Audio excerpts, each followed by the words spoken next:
1867, Mark Twain, el gran escritor y viajero norteamericano, recorrió de norte a sur esta provincia que los romanos rebautizaron como Palestina, el país de los filisteos. La descripción de Mark Twain coincide con la de todos los cronistas que han venido visitando esta tierra desde el siglo I al XX.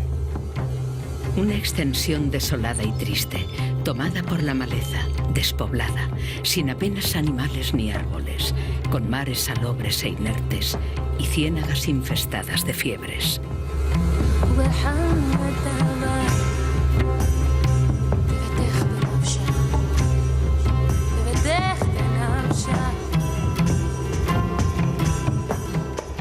También hoy día muchos de los viajeros que visitan esa región árida y hostil siguen haciéndose la misma pregunta. ¿Y esto es la tierra que emana leche y miel? ¿Esto es la tierra prometida?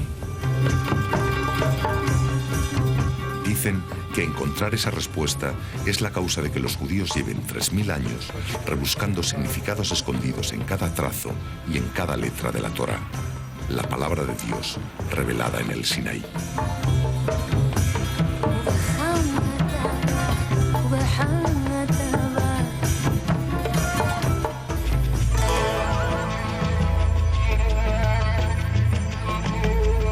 Las tres religiones mediterráneas coinciden en que aquí, en el monte Joreb del Sinaí, Moisés recibió la Torá, la voluntad expresa de Dios. Sin embargo, los judíos van más allá y añaden que junto a la Torá, Moisés recibió también la explicación de todos sus significados y secretos ocultos. Una doble Torá, oral y escrita, que constituye el núcleo absoluto del judaísmo. Dicen los rabinos que escribieron durante un día y durante 39 días estuvieron hablando. Y lo que hablaron estos 39 días, que no está escrito, sería lo que se transmite de Moisés en generación en generación. Y la revelación está escrita, pero se ha de poder interpretar. Y la interpretación sería la tradición oral.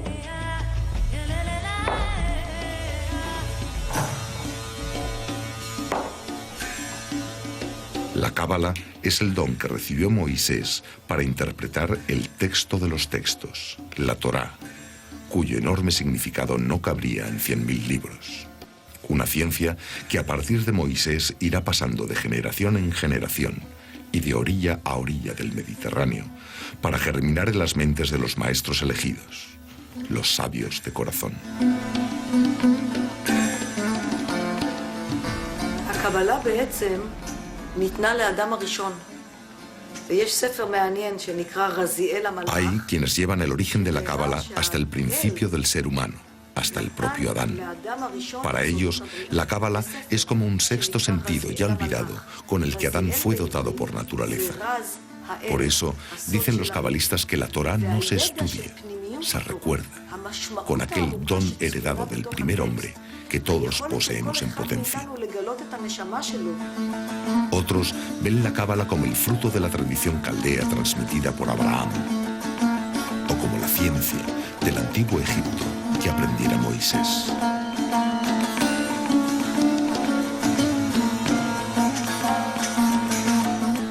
Sin embargo, será el periodo de exilio en Babilonia el que dará el golpe de timón definitivo hacia la lectura simbólica de los textos revelados.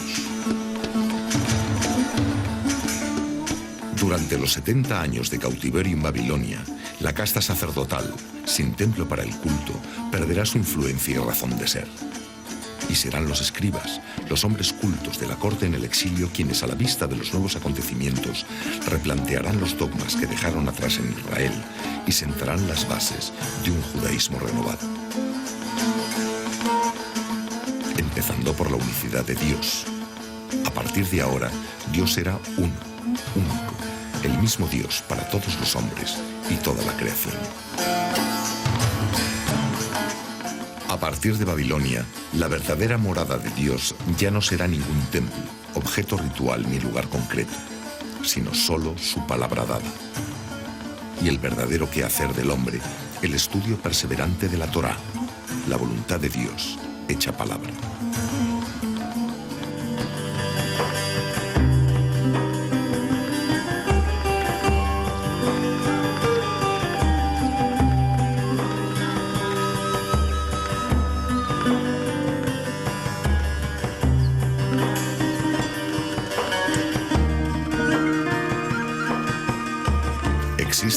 numerosas muestras de asentamientos judíos en el Mediterráneo occidental desde comienzos del Imperio Romano y de la contribución de su comunidad en todos los ámbitos sociales.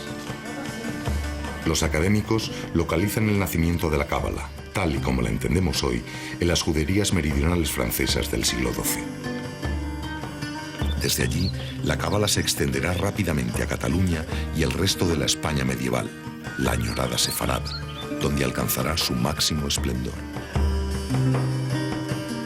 Es el Languedoc de finales del siglo XII, el de San Bernardo de Claraval y los cátaros, los caballeros templarios, los inquisidores dominicos y su implacable persecución del pensamiento diferente.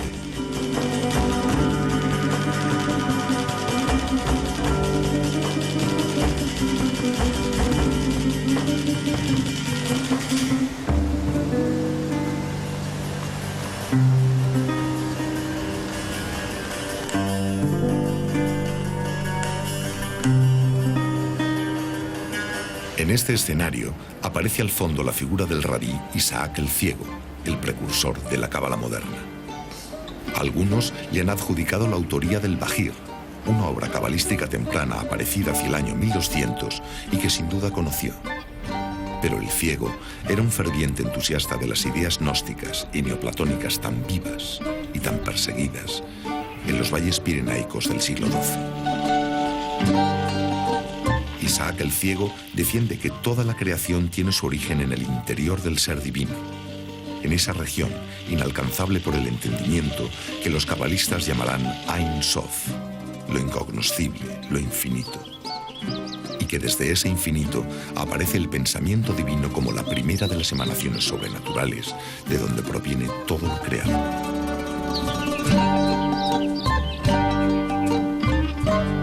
El hinduismo, a miles de años y kilómetros de distancia, análogamente se referirá a la creación como el sueño de Brahma. Y la gente dice, yo creo en Dios, yo no creo. Pero perdón, señor, usted no sabe qué es Dios. ¿Cómo puede creer o no creer en una cosa que no sabe qué es? Entonces, lo que realmente nos enseñaría la transmisión cabalística, los maestros de la cábala, es saber qué es este único, qué es esta unidad, qué es Dios. Incluso llegando a enseñar que Dios puede ser la nada. Podría ser la nada, podría ser el Ein Sof original, podría ser muchas cosas, pero incluso esto se debe enseñar. Para Isaac el Ciego, todas las criaturas participan de la esencia divina de la que surgen, pero en distintos niveles de sutileza o concreción material. La cábala es la escalera que permite al hombre remontar los sucesivos niveles de creación hasta alcanzar la reunificación con la causa suprema. A medida que vas relacionando, asociando, ves que ninguna palabra de la Torá no está relacionada con otra, y también vas descubriendo que ningún acontecimiento de tu vida es una cosa arbitraria, todo tiene una relación. La cábala es la expresión más pura del esoterismo judío y una de las raras formas de esoterismo en Occidente. Como tal esoterismo, su objeto no es el estudio de los significados literales, sino el de los valores íntimos y universales que atesora el texto sagrado. De ahí que las vías de interpretación de la Torá sean casi tan diferentes e innumerables como los estudiosos que se han aplicado a ella. La cábala en sí es la correcta comprensión de la Torá.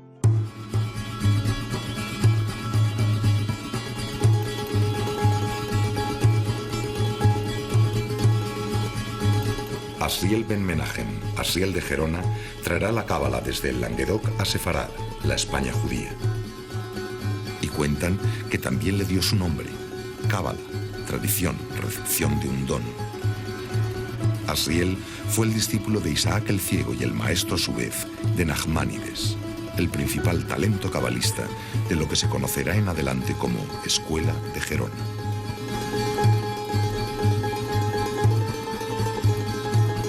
El judío andalusí Ibn Gabirol contaba con gran aceptación entre musulmanes y cristianos franciscanos por sus ideas sobre la formación de la materia universal. Asriel incorporará también los postulados de Gabirol en el nuevo esquema de las emanaciones sucesivas, que será propio de la cábala. Dabar, en hebreo, significa simultáneamente palabra y cosa, dando a entender que el nombre y lo nombrado son en esencia un mismo ser que se manifiesta en dos estados diferentes. Este principio universal se aplicará también en Cábala para señalar la identidad de Dios con sus nombres y con su palabra. El hebreo es un idioma muy peculiar. Recibe el nombre del Lashon HaKodesh, la lengua sagrada, y ello es debido a que cada letra representa un principio y representa un número de una manera intrínseca.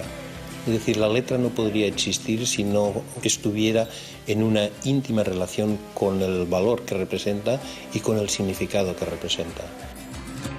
Lo que es sorprendente es la coherencia, por ejemplo, dentro del texto de la Biblia, de la Torá, que es la base de toda la Cábala, la increíble coherencia que hay a nivel numérico, a nivel simbólico. Para los cabalistas, como para la mayoría de las tradiciones, la palabra es el medio por el que Dios creó el mundo.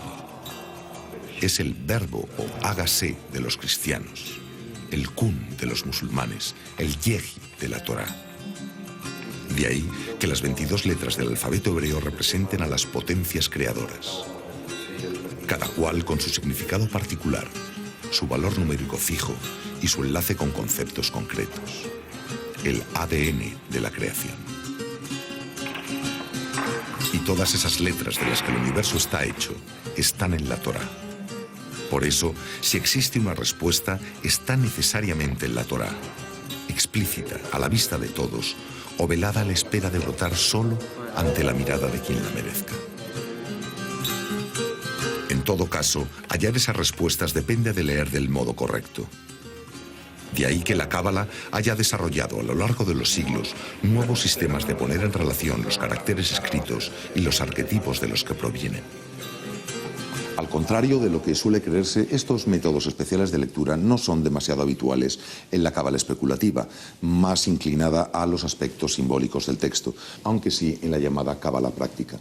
Los más extendidos se conocen como Gematria, Notricón y Temura. Se basa en un sistema absolutamente distinto al pensamiento cartesiano, occidental, lógico. Digo, en árabe, en hebreo y en arameo, al ser las letras también números, permite adjudicar un valor numérico a cada palabra e incluso a cada frase. La numeración de las palabras, que es la gematría. Llegar a través del número, del valor numérico de la palabra, a la esencia, a la energía de la palabra, lo cual permite asociar cosas que habitualmente no asociaríamos entre sí. Un ejemplo clásico de gematria cita el versículo donde Dios se identifica como el Dios de Abraham, de Isaac y de Jacob. Al sumar las 5 letras que forman el nombre de Abraham, más las 4 de Isaac y las 4 de Jacob, se obtiene el valor 13. La palabra Ehud o Ejad, que significa unidad, y la palabra Jebá, que significa amor, suman lo mismo, suman 13. A través de esa identidad de suma, se le está enseñando al estudiante que cuando ama, cuando está sintiendo la capacidad de amar, pues se siente unido a lo que ama y se siente en unidad con el todo. Además, las letras de los nombres de las esposas de estos patriarcas, Sara, Rebeca, Raquel y Lea, también suman 13, y 13 del principio masculino, más 13 del femenino resulta 26, el número cabalístico del nombre de Dios. A la gematria de padre le sumas la de madre y te da la de hijo. Tomas la gematria de Abraham y la de Agar, la sumas y te da la de Ismael, que es el hijo que tuvieron. La gematría es una práctica frecuente en las lenguas cuyas características lo permiten. El Corán, por ejemplo, que utiliza 99 formas diferentes de referirse a Dios. El misericordioso, el clemente, el justo, el eterno. Sorprendentemente, la gematría del Corán revela que en todos los casos el nombre de Dios siempre es reductible a la unidad, porque Dios es uno. Para judíos y musulmanes no se tratan de meras coincidencias, sino de un signo inequívoco del origen suprahumano de los textos revelados. En los primeros siglos del cristianismo, algunos cristianos practicaron también la gematria para adentrarse en los secretos de la Biblia y los evangelios. Pero la Iglesia no tardaría en prohibirla expresamente.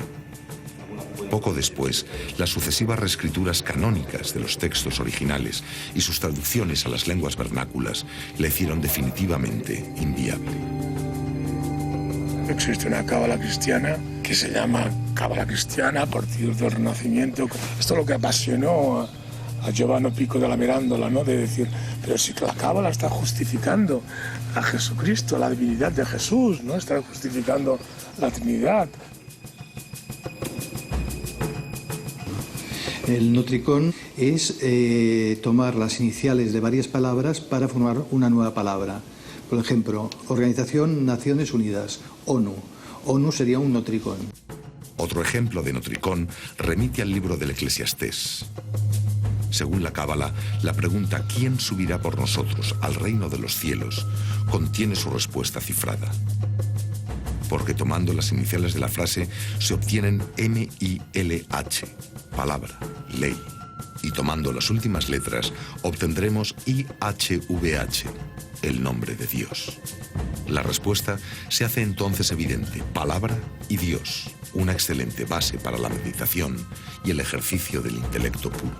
Y la Gemurá es cambiar o alternar una letra por otra para obtener un significado distinto. La perseverancia de siglos de cabalistas y la reciente incorporación de ordenadores para facilitar los cálculos han producido buen número de sorprendentes hallazgos de todo tipo. No obstante, las posibilidades son reducidas y esporádicas. La numerología o las permutaciones no son especialmente importantes. Lo que pasa es que se ha hecho mucho hincapié porque, claro, trastorna tanto el pensamiento racionalista. No se comprende con la cabeza. Con la cabeza se puede analizar, se puede memorizar, se puede comunicar, pero se comprende con algo más que simbólicamente se ha colocado en el corazón. En hebreo la palabra corazón es lev, que gematria 32. Existen como las reglas para interpretar, que son de Rabbi Eliezer, que son exactamente 32 reglas. ¿Qué te quiere decir? Que hay que entender con el corazón.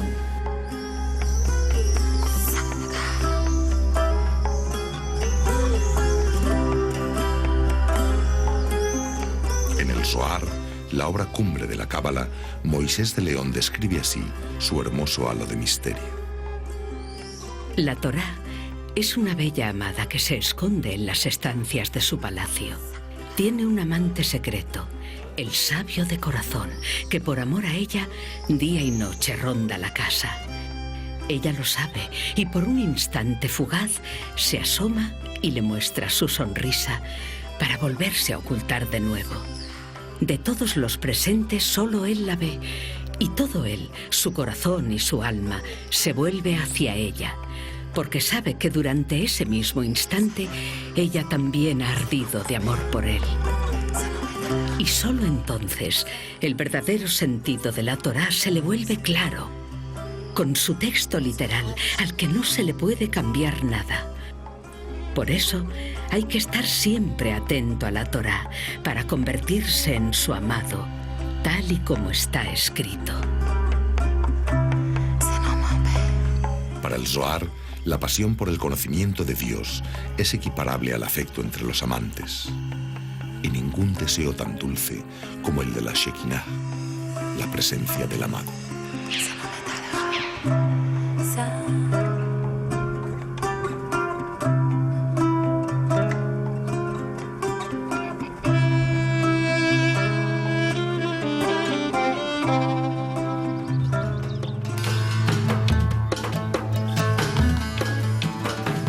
Igual que las leyes de la naturaleza rigen en el hombre ajenas a su voluntad, las leyes superiores del universo rigen también cada instante de nuestras vidas. La Cábala da las herramientas necesarias para comprender y vivir en armonía con estas leyes. Tanto mejor, cuanto más estrecho sea el lazo del cabalista con su propia alma. Para la Cábala y los cabalistas, el cumplimiento de la ley suprema nunca será una imposición o un menoscabo del albedrío humano, sino un vivir conforme al orden natural que creó y rige el mundo. Guardar esa ley suprema es vivir en armonía con la naturaleza, con nosotros mismos y con el universo entero en todos los órdenes. El judaísmo, en contra del paganismo, no consideró la naturaleza como el lugar de los dioses, el lugar donde se encuentra Dios. Es decir, hay cosas en la naturaleza que no tiene que imponernos. El profeta está por encima de la naturaleza. el hombre está puesto en el paraíso para cuidar la naturaleza, expresamente escrito en el libro de Génesis, pero del otro lado no es el patrón de la moral, no es lo que me enseña la moral. La moral viene de más allá. Y este juego de naturaleza y moral es diferente, es específico del judaísmo.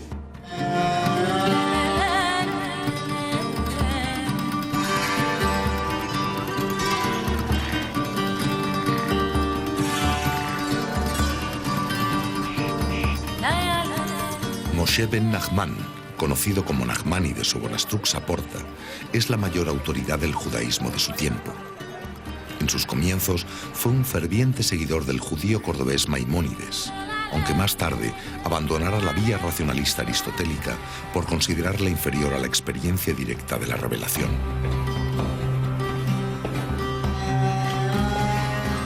Nachmanides reaccionará contra la excesiva influencia grecomusulmana de Al-Ándalus y reivindicará la autoridad incuestionable de los sabios de la Mishnah y el Talmud para preservar la esencia intelectual del judaísmo.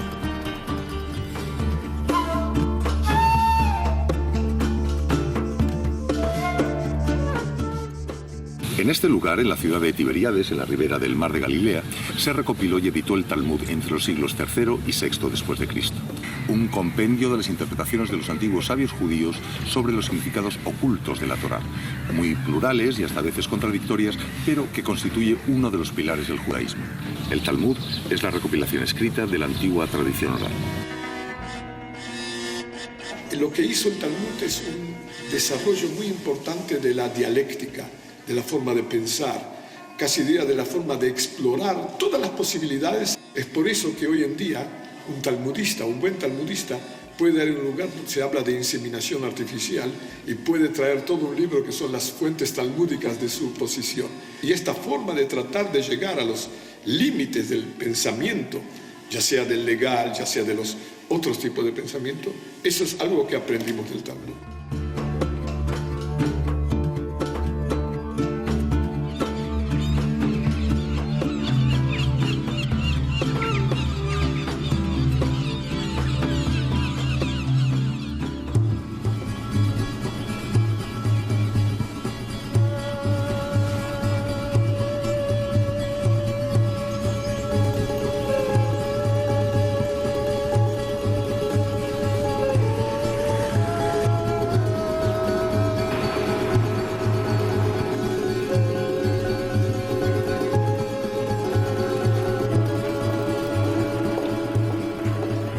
En 1263, Nachmanides fue invitado por el rey Jaime I a un debate público en Barcelona para argumentar a favor del judaísmo frente a las tesis cristianas defendidas por el converso Pablo Cristiani.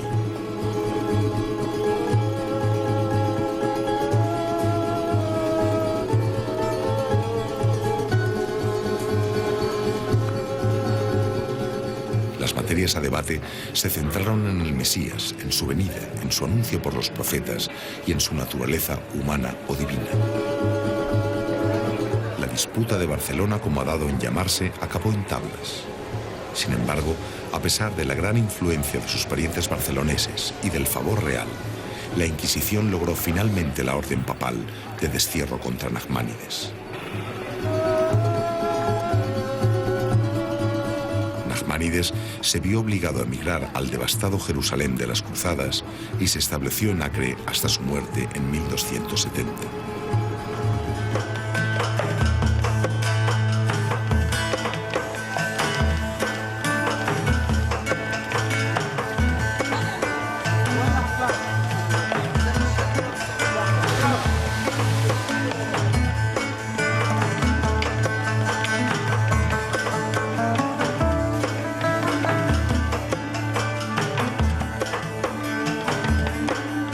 A lo largo de toda la historia, el pensamiento mediterráneo ha discurrido siempre en dos corrientes paralelas, muchas veces enfrentadas, pero siempre complementarias: la vía de la razón o humanista y la vía metafísica o gnóstica. A gran grandes rasgos, este par de tendencias vendrán representadas por Aristóteles y Platón entre los griegos clásicos, por San Agustín y Santo Tomás entre los cristianos, por Avicena e Ibn Arabi entre los musulmanes y en el esplendor del judaísmo sefardí por Maimónides y Moisés de León.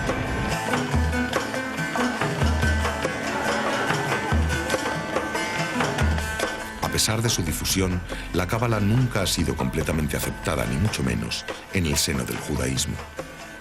Para muchos judíos, algunos cabalistas habrían ido demasiado lejos en sus prácticas y en sus interpretaciones. A pesar de todo, al no existir ninguna autoridad que pueda dictaminar qué ideas son admisibles y cuáles no, las diferentes tendencias deberán coexistir necesariamente. Incluso, la propia cábala se puede entender de dos formas distintas.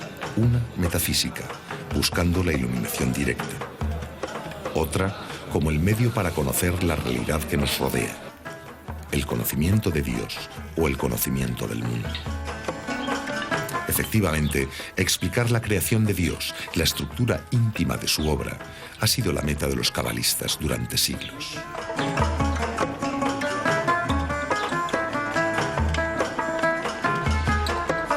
Bereshit bara Elohim et hashamayim ve'et haaretz. En el principio creó Dios los cielos y la tierra.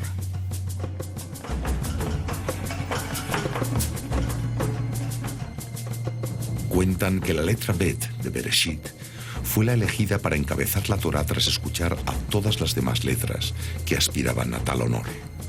Pero la letra Bet tiene el valor 2, el arquetipo de la dualidad que se genera directamente a partir del Uno Supremo. Por eso fue la preferida entre todas, porque el 2 es la puerta entre la unidad del Creador y la multiplicidad de lo creado. La letra Bet está cerrada por arriba, cerrada por abajo, cerrada por atrás, abierta para adelante. Atrás de ella la Aleph, el comienzo. Estos son los límites de nuestro conocimiento. No vamos a poder saber como hombres demasiado sobre lo que está encima, Dios. No vamos a poder saber como hombres bastante de lo que está debajo, la muerte. No podemos saber como hombres lo que está atrás, el pasado, antes de la creación del mundo, antes de nuestra historia. Lo que sí tenemos que hacer mucho para saber lo que va adelante. La Torá, la revelación de Moisés, empieza por la letra Bet, que tiene el valor numérico del 2. Y luego dice, creó Dios, creó Elohim, el cielo y la tierra. Pero estos son dos, la Bet, el cielo y la tierra. Y cuando se unen, se produce la luz, y dijo Dios que sea la luz. Por esto en la primera letra de la Biblia, de la Torá, está escrito todo, porque son las dos cosas que se han de unir. A pesar que el mundo está cerrado para nosotros, a pesar ignorantes, hay algo que sí podemos ver, impresiones digitales de Dios. En hebreo la palabra Av, padre, se escribe con las letras Aleph y Bet, porque la Bet es consecuencia de la Aleph. Aleph es la unidad y Bet la multiplicidad.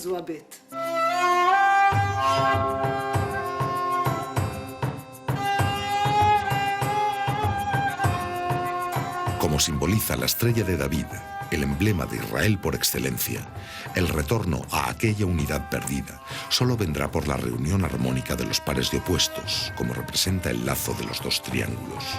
Un símbolo muy extendido que los musulmanes conocen también como sello o talismán de Saladino, con idéntico significado. Realmente todo el discurso va en relación a esta dualidad cielo-tierra que se han de reunir y se han de encontrar, evidentemente. Para comprender la creación, el proceso mediante el que Dios se manifiesta a sí mismo, los cabalistas desarrollaron el esquema de las sefirot, sin duda el mayor logro de la cábala. El árbol de la vida es una herramienta a modo de mapa de la conciencia para ordenar, analizar y relacionar los elementos que componen la realidad y ayudar a nuestro intelecto a estudiarla y comprenderla. El árbol sefirótico es como una especie de radiografía del alma humana. Con ese mismo diagrama se explica lo que es el universo, el cosmos, la totalidad de la existencia y la relación que existe entre el todo o el todo grande y el todo pequeño o el ser humano. Es un diagrama extraordinario. Al mismo tiempo también el diagrama explica la vía de desenvolvimiento espiritual. El árbol de la vida representa en forma de cadena vertical el tránsito desde lo divino a lo humano, desde el no ser hasta el ser. El mundo en el que se producen las ideas es lo que representa la esfera superior del árbol de la vida, el Atzilut. El primero es el mundo de la emanación, el Tzilut. Es un poco el contacto con lo superior. A continuación, Briah es el mundo creativo donde se imaginan o concretan las soluciones. Son los estadios de esta emanación del único para completar la creación. Seguidamente, Yetzirah es el mundo de la formalización física, donde las cosas toman la forma imaginada. Finalmente, Asiach es el mundo de la obra acabada, donde las cosas adquieren su entidad de tales y manifiestan al entorno las señales de su existencia. Una clasificación que va desde lo más alto a lo más bajo, entendiendo lo más alto lo de menor densidad vibratoria y lo más bajo lo de más densidad. Los 4 círculos representan en sus centros e intersecciones otros elementos, las esferas Sefirot. Esta primera suerte de emanación en estado puro es Keter, la corona, que se desdobla a su vez en su par de opuestos complementarios, Jochmah o sabiduría, el principio masculino, y Binah o inteligencia, el principio femenino. Da'at, en el centro, no es propiamente una séfira, sino un lugar reservado como el conocimiento secreto que representa y que hay que preservar. Estas sefirot se distribuyen en una columna central y 2 más a derecha e izquierda. Centro en hebreo se dice Emsa, que comienza con la letra Aleph. Derecha se dice Yamin, con la letra Yud. E izquierda se dice Smol, que empieza por Shim. Esas 3 letras juntas forman Ish, persona. Después se generan Gesed, la misericordia, y su complementaria Geburah, el rigor. Después, Netzach, eternidad, y Hod, la majestad, con Tiferet, la belleza en medio, por ser donde se armonizan todas. Más abajo, Yesod, fundamento, y finalmente Malhut, el reino, el lugar del hombre perfeccionado, del Adad Kadmon, tal y como fue concebido antes de la creación. El fin de la Cábala sería refinar el alma del hombre para que volviera a tener la cualidad del hombre primordial. Algo que fuimos o de algo que somos, pero está como tapado, que se puede volver a recuperar. Este esquema de las Sefirot también se adapta a la menorá, el candelabro de 7 brazos, a veces 9, que identifica al judaísmo. Estos 7 brazos simbolizan las 7 Sefirot inferiores: el aceite, la llama y la luz, las 3 superiores.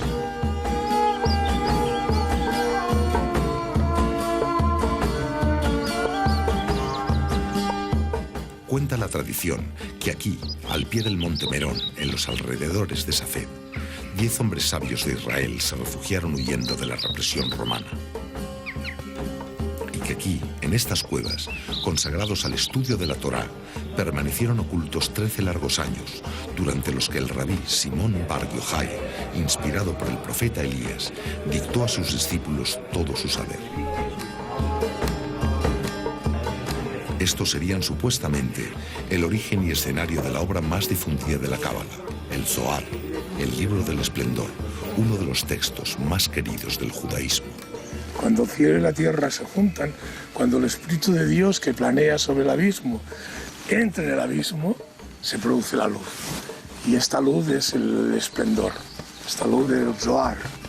Sin embargo, el lenguaje del Zohar y los hechos que cita evidencian que no puede tratarse de un texto del siglo II, sino de una composición original del maestro cabalista más grande de todos los tiempos, el judío sefardí Moshe Ben Sentov, Moisés de León.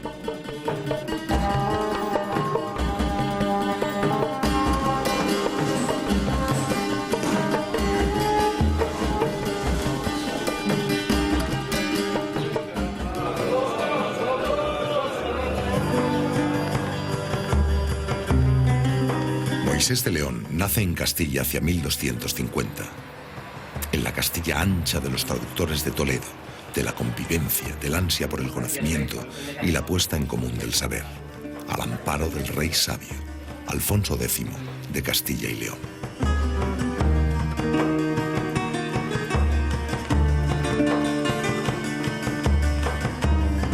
El Zohar compuesto hacia 1285, marca la madurez absoluta de la cábala especulativa y supera todas las fuentes andalusíes, francesas, catalanas y orientales de las que se nutre. Escrito en un peculiar arameo, el Zohar enuncia ya completa y homogénea la estructura del árbol de la vida, la irradiación de la causa suprema para crear el mundo y darse a conocer. Comprender el Zohar es entender los mecanismos del universo y de la vida, pero también entender bajo una nueva luz la propia tradición de Israel y la obediencia a la Torá. A partir del Zohar, la observancia de la ley cobrará una trascendencia cósmica. Obrar el bien no solo será merecer la propia salvación, sino colaborar en el plan universal de Dios.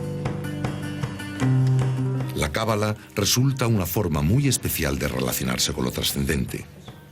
Por un lado, las vías místicas cristiana o musulmana buscarán la unión con la divinidad por medio de la ascética, por el abandono de los bajos impulsos humanos. Por otro lado, los gnósticos musulmanes, cristianos u orientales desarrollarán la vía de la experiencia directa, la vivencia de la unidad.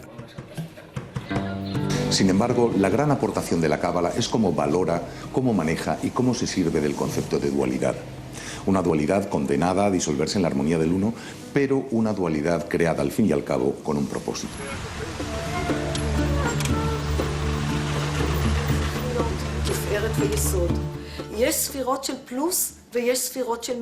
Más y menos, derecha e izquierda, masculino y femenino, dar y recibir, arriba y abajo, rigor y misericordia.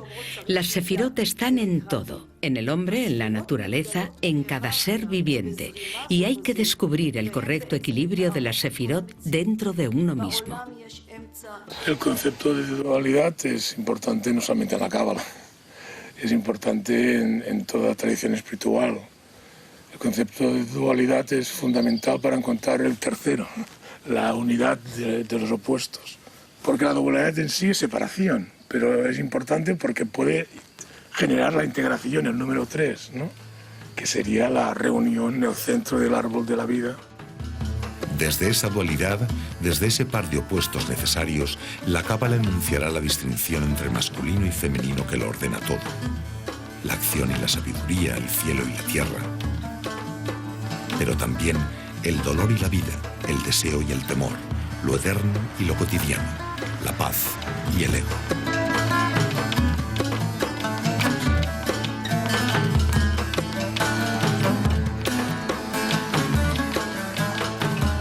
Para la cábala, en el paso entre la multiplicidad y la unidad, hay una puerta de 2 columnas, opuestas, complementarias e indispensables, la puerta de la dualidad. Cruzar esa puerta es dejar atrás el ego y entrar en el territorio de lo sagrado. Dentro del pensamiento cabalístico de la Torá, la muerte no es algo negativo, es como una puerta a otra dimensión. Moisés de León morirá en la ciudad de Ávila hacia 1305. En la misma Castilla judía, cristiana y mora que le vio nacer y que hizo posible el Zohar. Allí, Moisés de León repetirá por última vez el Shema Israel.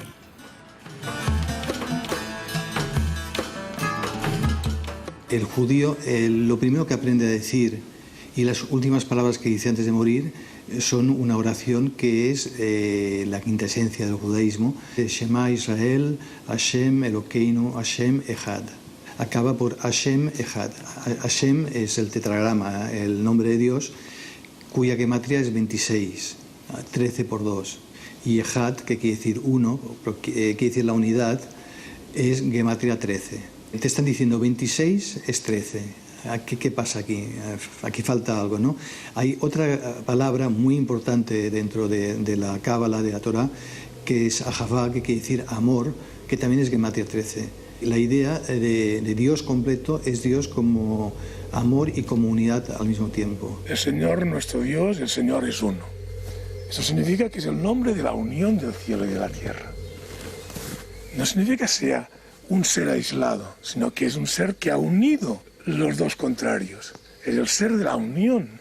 Está describiendo la base de todo desenvolvimiento espiritual, no solo en la Cábala, sino en cualquier tradición.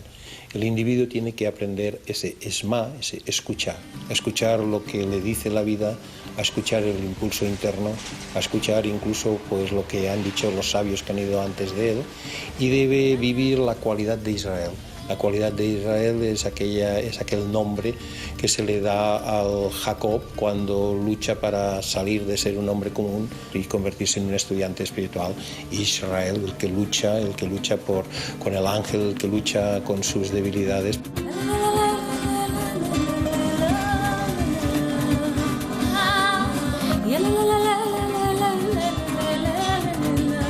Para conocer el cristianismo, la cultura occidental, el humus hebraico, el humus judaico, se ha de conocer, se debe conocer.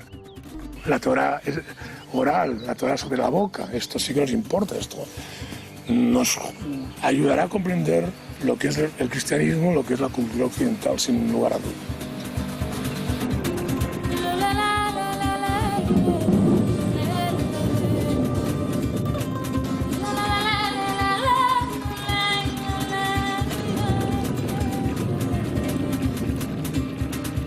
Con los decretos de expulsión de los judíos y con la Inquisición, Occidente perderá muchos de sus más grandes sabios y hombres de ciencia, pero también perderá la Cábala, una de las formas más singulares de pensamiento que no recuperará jamás.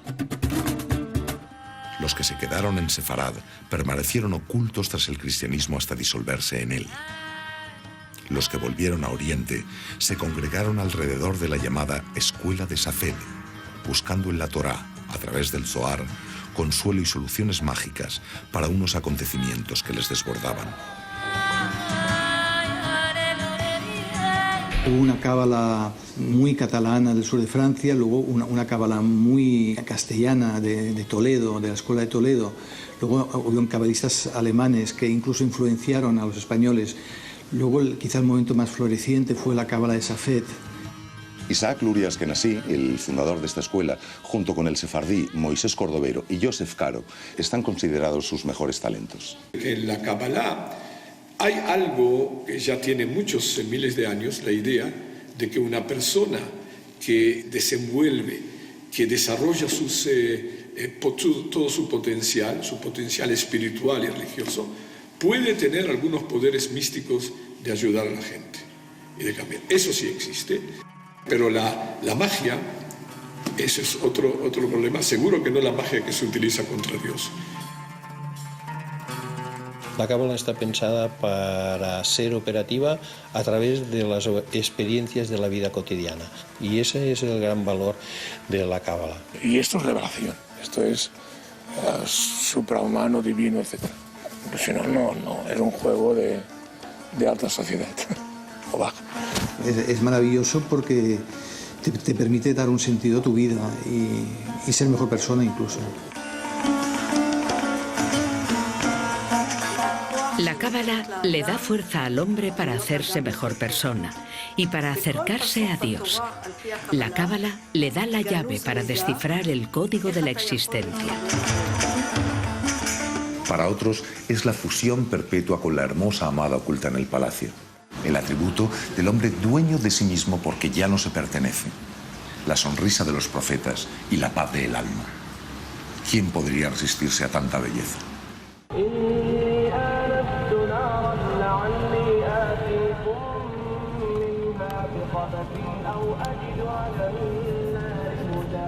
Todos los maestros repiten lo mismo.